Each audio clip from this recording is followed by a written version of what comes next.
Hello everyone, welcome back to Optimize FPL. Like I said before, Pizza Premier League, link is in the description. If you win, you get a pizza on me. If you win the cup, you get a pizza on me. Let's get into the video.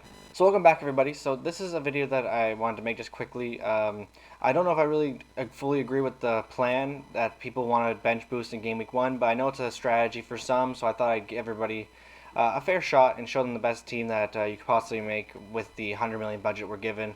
Yeah, I'll just go through the goalkeepers, all the defenders, and then I'll give you midfielders, forwards, and I'll give you the expected points. Let's jump into it. So starting off in net, we've got Meslier and Ward. There could be a little bit of a worrisome aspect to this strategy because if Ward for some reason doesn't play as Leicester's number one, because Iverson has been playing a lot more in preseason, if Ward doesn't play, then that could really throw things off. But Ward and Meslier are the two that the predicted points seem to say are the two best goalkeepers, with the rest of the team that had some restrictions, like it had to have Salah in it, had to have Harry Kane in it, stuff like that. So I think it makes a lot of sense. Like Meslier, he's playing Wolves in his first fixture.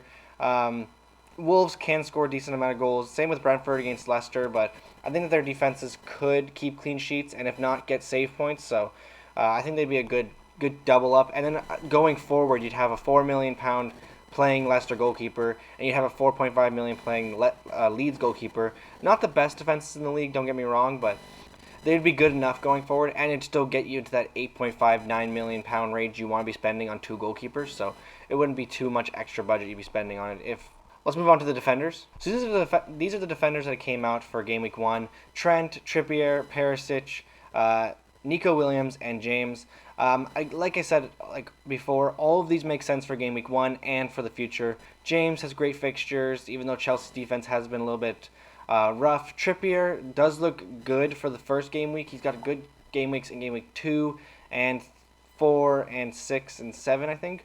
So if you're looking to early wild card, like around Game Week 6, Game Week 7, he's not too bad. But in Game Weeks 3 and 5, he's got really bad fixtures. So going forward, you will need someone to rotate with him. Nico Williams has decent fixtures in those. Also, Andres Pereira would also be a good person to rotate with him. So Trippier is decent. Perisic in this team as well. I like Perisic a lot, so don't get me wrong, but I do worry about his potential minutes, especially in Game Week 1. You might want to maybe bring that down, maybe go for Doherty instead. It seems like he's pretty nailed for Game Week 1 from my understanding. And then Trent Alexander-Arnold is just a mainstay. You have to have him in the team for not only Game Week 1, for the long term. Let's move on to the midfield. So the midfield is where it starts to get a little bit spicy. We got Kulusevski in there, which is a bit of an interesting one. Harrison as well, and Barnes. So I guess the predicted points don't really see Wolves' defense as something that's to be worried about. They're not worried about the long-term fixtures for Kulusevski and his rotation risks. So maybe keep that in mind when you're looking at these players. Maybe even someone like Diaz could be better than Kulusevski just for the long term. But for Game Week 1, Kulusevski would be better. But like I said, long term, you want someone who's going to play lots of games. So Diaz from Liverpool could be a better option, but he also has the rotation risk as well. Harrison is a weird one. You think that they'd want to go for maybe Aronson or something like that, the new boy that's on Leeds. But I guess it could make a little bit of sense. Barnes against Brentford makes a lot of sense to me. Assuming that he's going to be able to play, it seems like he's actually injured from what I've seen online. So potentially he could potentially be downgraded to someone like Rashford. Rashford plays Brighton in Game Week 1. Not an easy fixture, don't get me wrong, but long-term Rashford could be a good option. And from the injury report that we've been seeing, that Cristiano Ronaldo, or not Cristiano Ronaldo, Martial is out for Game Week 1, it sounds like, with an injury. And Ronaldo isn't really set to start the Premier League. Rashford could be up top, so he could potentially be a better option than Barnes, in my opinion. Andres Pereira, just a great option off the bench. Because you want cheap players on your bench for a bench boost for the long term as well if you're going to be bench boosting Game Week 1. So Andres is a great option for that. Let's move on to the forwards. So the forwards are definitely interesting. Kane makes a lot of sense to me, or some kind of 11.5 million forward like Holland as well could work. I think Kane is a better option, and I think long term Kane will be the better option. And especially for a Game Week 1 bench boost, Kane looks really good against Southampton. Johnson is a really interesting one, I guess. Like I said before, they don't really rate Newcastle. It's a weird fixture, because apparently they rate Newcastle well enough to bring Trippier and Callum Wilson in, but they also don't rate them enough to bring in Johnson and Nico Williams. So it's a weird one.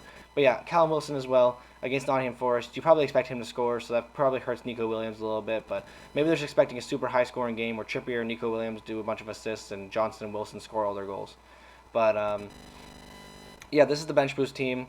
The players that you probably want on the bench long term are going to be Nico Williams, Andres, and then either Trippier, Harrison, or Johnson, who will be rotating.